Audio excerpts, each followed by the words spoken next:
Bonjour, soyez les bienvenus. Êtes-vous prêts à faire ce bond en avant avec moi aujourd'hui?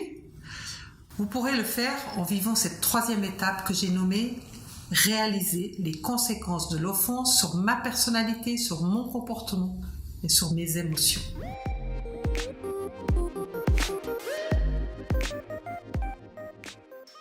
Faisons un petit rappel des deux étapes précédentes. La première étape parlait d'oser être vrai avec soi, le but étant de ne pas vivre dans le déni ni dans l'utopie pour pouvoir travailler sur des faits réels. À la fin de l'étape 2, je vous donnais un exemple d'une personne qui avait été malmenée, blessée, offensée par sa responsable au travail et que cette situation l'a touchée dans son estime de soi. Je vous disais aussi que ce qui vous a blessé un jour vient souvent d'une souffrance vécue dans votre passé. Dans l'exemple, c'était la phrase « Quand est-ce que je pourrais te faire confiance ?» Vous allez entrer dans un travail de longue haleine, mais libérateur. Cela peut être compliqué ou décourageant, mais ne vous arrêtez pas sur une si belle lancée, même si vous avez parfois l'impression que ce chemin est un vrai sentier de montagne. Vous n'êtes pas seul, nous sommes là si besoin. Et profitez de votre entourage pour vous soutenir. Cette étape est la clé de voûte afin de comprendre le pourquoi de la répétition des situations blessantes, le schéma de votre vie qui fait que un mot, un comportement, une phrase vous interpelle, vous fait réagir, vous fait souffrir. Qu'est-ce que cela vient toucher au plus profond de moi, de mon moi? Je vais vous faire un petit exercice. Je vous donne un début de phrase et vous laisse un temps de silence afin que vous complétiez la phrase avec vos mots qui expriment vos mots MAUX. Vous êtes prêts? Allons-y. Voici la phrase. Qu'est-ce qui fait qu'aujourd'hui, je ne supporte pas lorsque... C'est bon? Vous avez pu mettre des mots sur vos mots? Vous avez réussi? Prenez le temps qu'il vous faudra. Écrivez si besoin. Dans mon exemple, je finirai la phrase comme ceci. Qu'est-ce qui fait qu'aujourd'hui, je ne supporte pas, lorsque quelqu'un m'envoie cette réflexion, quand est-ce que je pourrais te faire confiance? Le travail que vous avez à faire est d'aller réveiller vos souvenirs afin de trouver les premières fois où vous avez vécu une situation similaire qui vous a profondément offensé.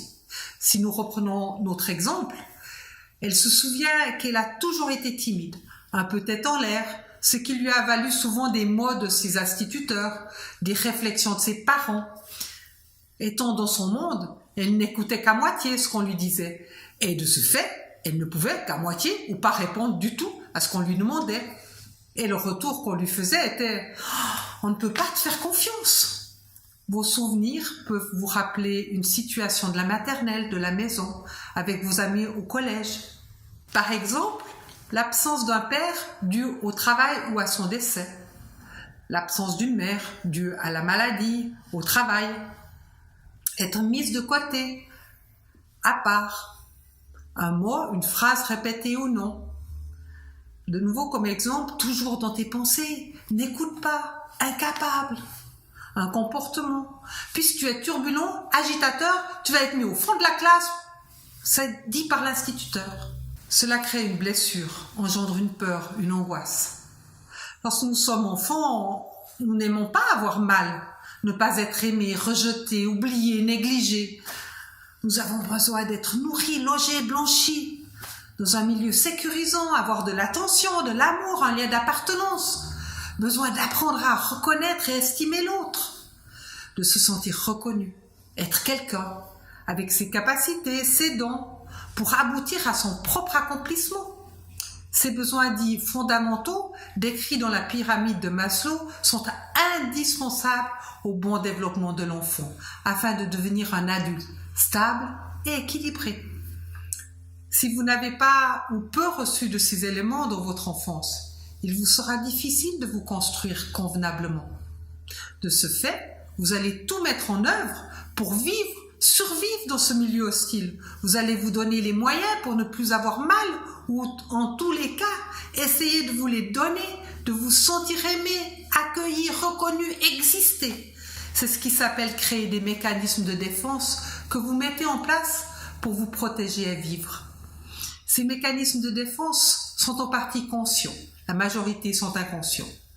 C'est pour cela que je vous rappelle qu'il est peut-être important d'être accompagné durant cette étape par un professionnel. Tous ces mécanismes vont être ce qui va vous soutenir tout au long de votre vie. Reprenons notre exemple. Lorsque la collègue emploie la phrase qui l'a fait souffrir dans son enfance, elle a mal, elle ressent la douleur que cette même phrase dite par ses parents et instituteurs a créée lorsqu'elle était enfant. C'est souvent inconscient, caché derrière la colère. Au lieu de montrer sa douleur, elle sera en colère. Sa collègue va en prendre pour son grade. Ça va la soulager sur le moment. Mais par contre, si elle va mettre des mots sur ces mots, MAUX, elle va exprimer sa douleur sans être dans la colère et avec respect.